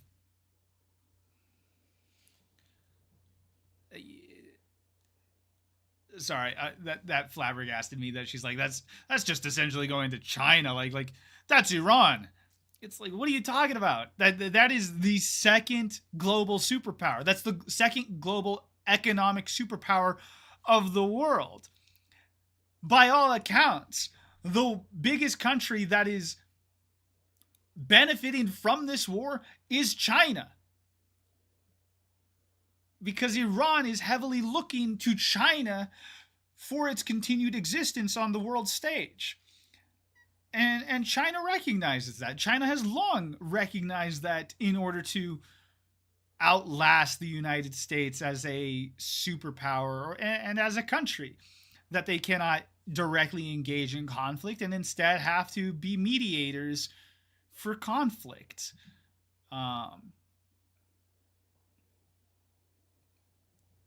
That's a crazy statement on her behalf. Liz, I love how you put that. Steer through a minefield that may be there or maybe not, because that's really the question. I mean, there's so much uncertainty for these ship owners who would actually send such precious cargo through the strait. All right, Liz Palmer, thank you so much. Let's go straight to CBS News White House reporter Olivia Rinaldi, who's joining us from Washington. Olivia, Vice President Vance will lead talks with Iran this weekend. Is a permanent agreement possible? I heard the Vice President yesterday saying the president holds all the cards. It doesn't appear that way. Good morning to both of you. Yes, it is an interesting question because right now the U.S. is projecting some cautious optimism. We heard from the vice president yesterday on his way home from Hungary, where he said the U.S. is fundamentally in a good spot. Despite what we just heard from Liz there, the vice president said the strait is open, the ceasefire is holding, and there will be talks later this week. The vice president also said that Israel... I genuinely wonder if Israel has not struck something since 13 hours ago. It's very hard for me to believe that Israel has not engaged in some kind of bombing campaign, either with Lebanon or Syria or Yemen. They're on their bullshit. Gaza, the West Bank. I mean, settlers are always terrorizing the West Bank, but Israel agreed to check themselves when it comes to Lebanon, because that appeared to be really the start of the unraveling yesterday. Once there were those strikes in Beirut, as Liz just laid out, then we saw the closure of the strait again. He also touched on the fact that there have been kind of these back channel conversations happening. There's, one track of conversations that he says are good conversations, fruitful conversations that are happening with the Iranians, and another track which is them publicly saying that there is no ceasefire, that they are walking back from that. But still, we have learned that the vice president will be traveling very soon to Pakistan. He'll also be going with Special Envoy Steve Witkoff and the president's son-in-law, Jared Kushner, for these negotiations with the Iranians. And we know that the Iranian side is planning to leave at some point today as well. And Olivia, the president met with the NATO Secretary General. He's obviously criticized a lot of the nations that are in NATO for how they're handling this conflict with Iran. What came of it? Well, from the president's side, a lot of anger came from it. We heard him several times on True Social over the last 24 hours. Several hours after his meeting with the NATO Secretary General, he posted on True Social, NATO wasn't there when we needed them, and they won't be there if we need them again. Remember Greenland, that big, poorly run piece of ice. Then again this morning, the president... I hate it when he calls shit a piece. The way he speaks is just continues to just be rapey. I think I've said this before, but I'm pretty sure I recall Donald Trump being quoted as saying piece of ass when referring to women and shit, and this continues to just be God, dude, I get it. You fucked kids. You traffic women. I get it. In terms of him trying to considering leaving NATO, this is just another sign. This should be considered an economic indicator. Or not economic indicator, the equivalent of an economic indicator. This is a political indicator that the war is not going in America's favor. When he's begging, China, please get involved. France, Italy, Spain, the United Kingdom, please. Please, I started a fight that I'm losing. I need your help. And said none of these people, including our own very disappointing NATO, understood anything unless they have pressure placed upon them. And of course, the meeting yesterday with the NATO Secretary General was behind closed doors. It lasted roughly 2 hours, and it was tense at times. Secretary General Rutte went on CNN after and said, it was tense conversation. He understood where the president was coming from. He tried to convey to him that some NATO countries have allowed the U.S. to use their bases, to use their airspace. And there's a conversation happening right now in Europe with European allies to try to police the Strait of Hormuz once the bombing stops. But still, the president is asking to see details of, one, that plan, but two, wants to see more of a proactive response from NATO. But of course, NATO will say we are a defensive alliance, and this was an offensive move from the U.S. and Israel to attack Iran. So therefore, there is no need for NATO to have a full, fruitful response to that. The White House would say, well, you get the majority of your oil from there. We are expecting to hear from the NATO Secretary General later today, later this morning, and we'll have to see if there is any movement towards perhaps a less tense relationship between the U.S. and the NATO bloc. All right, Olivia Rinaldi reporting for us this morning. Olivia, thank you very much. For more on this, I want to bring in Robert Murrett. He's a retired U.S. Navy Vice Admiral and a professor at Syracuse University. Admiral, I want to talk about the Strait, but I just want to pick up a little bit of what Olivia was reporting earlier just now as you were listening in. As a person who spent most of your life in the United States Navy with this overarching mission, the United States as the balance... Smooth talker? The correspondent who just got off screen? I'm a little confused by your comment, but I'm also like, I'm a little zoned out, a little zonked out. Let's hear what this, was it Admiral? Retired Admiral? Is that what they said his introduction was? Let's hear what he has to say. Balance of power in the world post-war. Earlier just now, as you were listening in, as a person who spent most of your life in the United States Navy with this overarching mission, the United States as the balance of power in the world post-World War II, along with the North Atlantic Treaty Organization, now threatened to be upended by President Trump.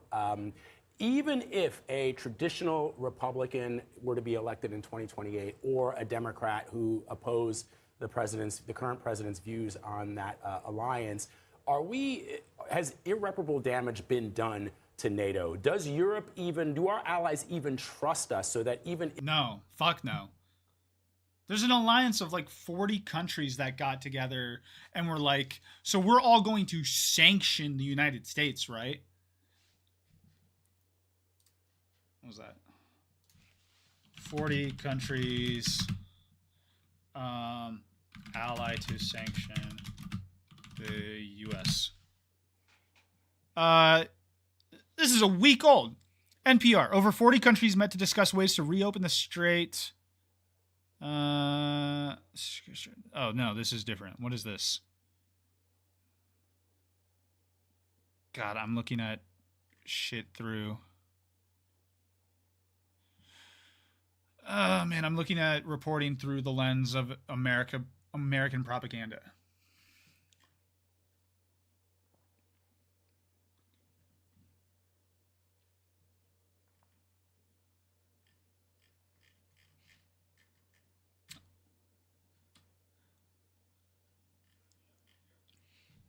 I think there is spin being put here, and they're being like, if I recall, they're not interested in engaging with the United States moving forward. That, like, these 40 countries are allying together to try to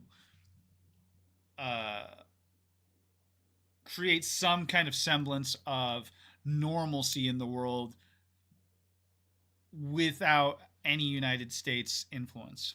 Let's see. Comment.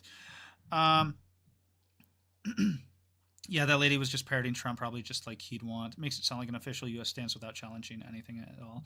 Yeah, and I mean, listening to her speak, I was just like, this is... bleh.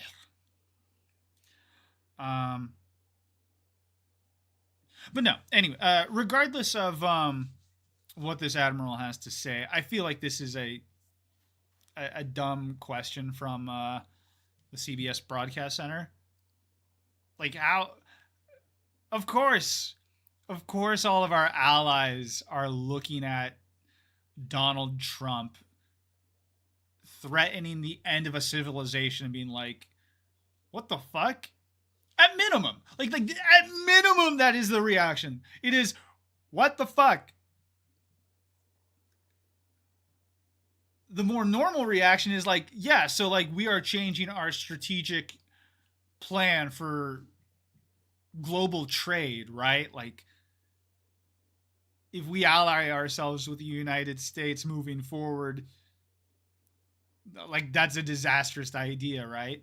But the world order generalized, like in exchange for military protection from the United States, most NATO allies have been willing to house United States military bases on their soil to appease the one global superpower that is the United States.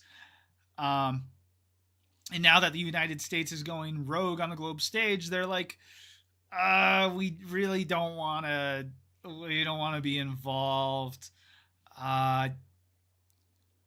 Your base is here. We're not really comfortable. I don't know. This is a question. Been done views on that alliance. Has irreparable damage been done to NATO. Do our allies even trust us so that even if we were to stay and remain in the alliance, that they don't know that we would have their backs? The president keeps talking about them having ours. I wonder if our allies believe that we have theirs. No, the only time that NATO has invoked like a collective effort against a nation that was attacked was when we went to war with Iraq as a result of 9/11. We called upon NATO allies to join us in seeking vengeance for 9/11. That's the only instance that a NATO member was attacked, and then NATO invoked some kind of collective defensive measures. But again, that was when 9/11 happened. We were attacked, and as a result, we justified that call for action as retaliatory. This is a situation where Israel struck Iran. We were like, oh shit, that's our guy. We got to now join this war. We are not succeeding. And as a result, we're like, NATO, you got to help us. We started this shit. Anyways. Yeah, Vlad, a great question. And just full disclosure, I'm a NATO guy. I participated in my Navy career in 4 different NATO assignments. So perhaps I'm a little bit one-sided on this. The NATO alliance is vital.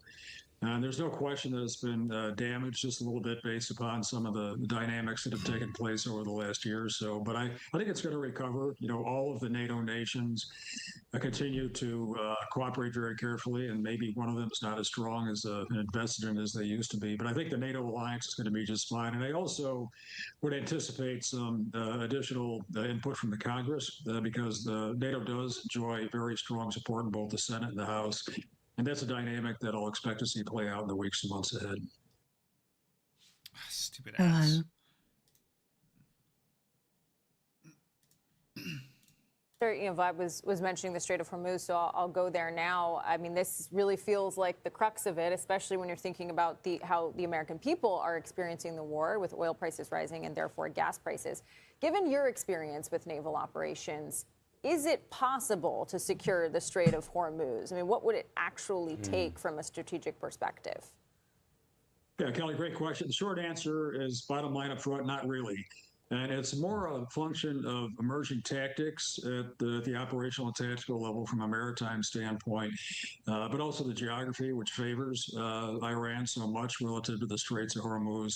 Back when we did Operation Earnest Will, that some of us were involved in back in the 1980s, there weren't the preponderance of unmanned surface vehicles, unmanned airborne vehicles, unmanned subsurface vehicles, swarm attacks by small boats with large munitions enough to damage very vulnerable oil tankers. So with the change in tactics, the way the geography favors the Iranians, just if you look at a map of the Straits of Hormuz and their control they have on both sides of it. And moreover, a final comment, you really can't secure the Straits of Hormuz with deterrence and an air campaign because a lot of the weapons that can be used to hazard merchant shipping through the Straits of Hormuz can be built in garages and basements. And just the ability that we have to go after, say, a large weapons depot and neutralize Iranian threats to the Strait of Hormuz is really not in the cards anymore. Yeah, that's sort of an interesting question, Professor. I'm curious as well. And of course, I'm thinking back during the Cold War where you could blockade the Russians from bringing missile components to Cuba. So you're saying even though our military is incredibly powerful, the most powerful on the planet, that we wouldn't be able to do something from a military perspective, either with including naval forces and aerial forces to prevent the Iranians from closing down the strait. Yeah, Vlad, a great point. I would characterize. You would need to put people on the ground. You would have to put boots on the ground. But Iran has demonstrated their striking capabilities to be much better than we've estimated previously. They had sent a strike to a boat off the Gulf that the United States had estimated that Iran would not be capable of striking. but Iran sent a strike towards them that far exceeded any estimations we previously had. So even if we put boots on the ground to try to capture the Strait of Hormuz, Iran could just start striking the Strait of Hormuz. Iran is committed to its destruction of the American and Israeli economy.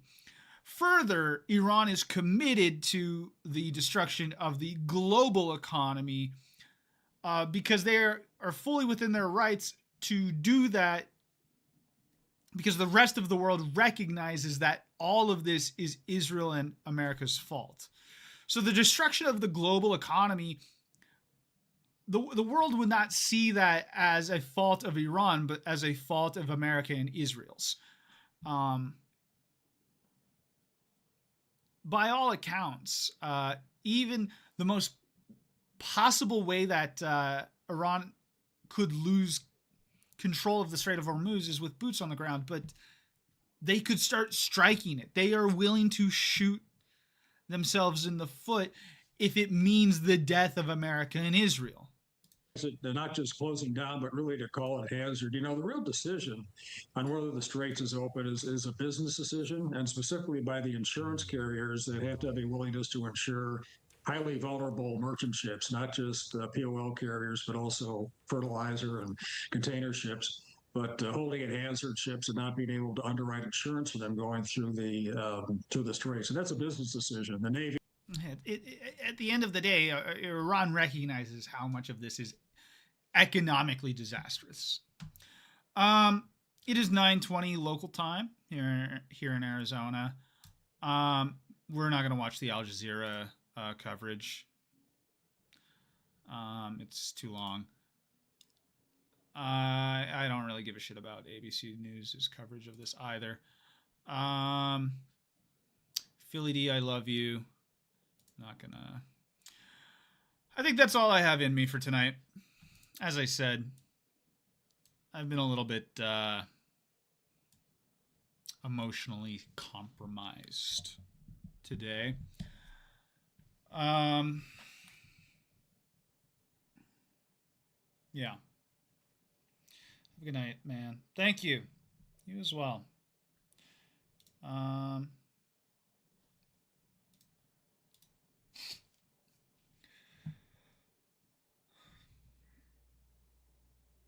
Final thoughts about everything. I think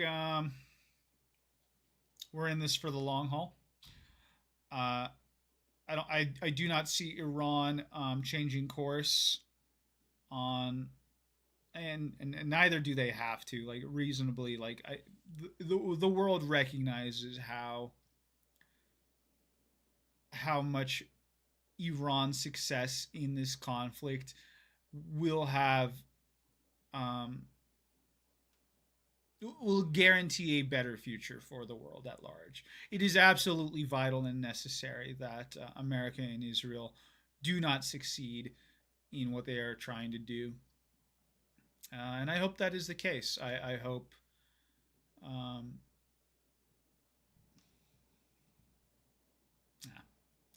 tired. I will try to stream again next week, hopefully. Hopefully nothing happens in a week.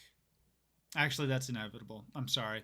The 15th is around the corner, and that will be the day that the last of the oil tankers coming from the Middle East arrive in the United States. And at that point, gas prices will surge.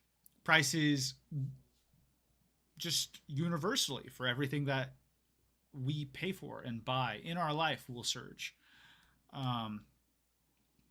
So that's fun to have a date that we can expect the second Great Depression to occur on the 15th of April.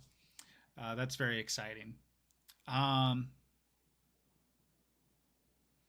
the meantime, I'm going to try to be more active on like TikTok and YouTube Shorts and whatnot, trying to generate some kind of excitement for the following. I think it might be beneficial for me to pivot to more like scripted content. We'll see how often I'm able to like stream and then cut up my streams and segments and put them on YouTube. I don't think I'm going to make many more just long ass scripts that take me weeks to write to put on YouTube and only get like 50 views. Probably not going to be doing much of that anymore. Yeah. Thank you so much for being here. Very happy to have you. Have a good rest of your week. Remember to take care of yourselves, take care of your mental health, lean on your loved ones and the people in your life who you care about, etc., yada, yada, yada. Good night.